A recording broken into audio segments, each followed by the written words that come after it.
Hey, so as a utilitarian, I tend to hear a lot of arguments against utilitarianism, a lot of reductios and things, and they seem to stem from this aspect of um, as long as total well-being or total pleasure is increased, you could then really justify anything, right? So things like extreme child torture or SA could be justified as long as the person doing it has more pleasure than the person suffering. And this seems very icky to a lot of people. And initially, it seemed kind of icky to me, but we actually don't apply this to other situations. Um, so an example would be something like insects.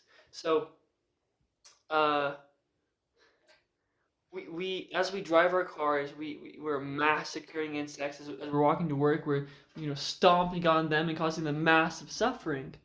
Um, but the pleasure of having a stable job as humans, having a stable job, the pleasure of being able to go on road trips, the pleasure of being able to pick your kids up from school on time with your vehicle, like outweighs the suffering that these insects go through.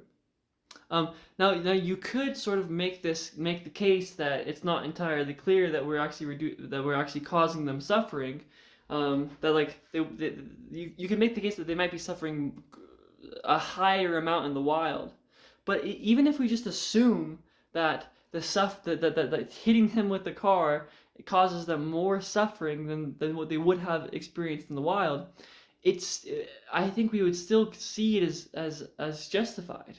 I think honestly I think we would still see it as justified. Um, and that's sort of an aspect where it's like, okay, yeah, we can cause extreme suffering as long as the well-being, the pleasure received is higher.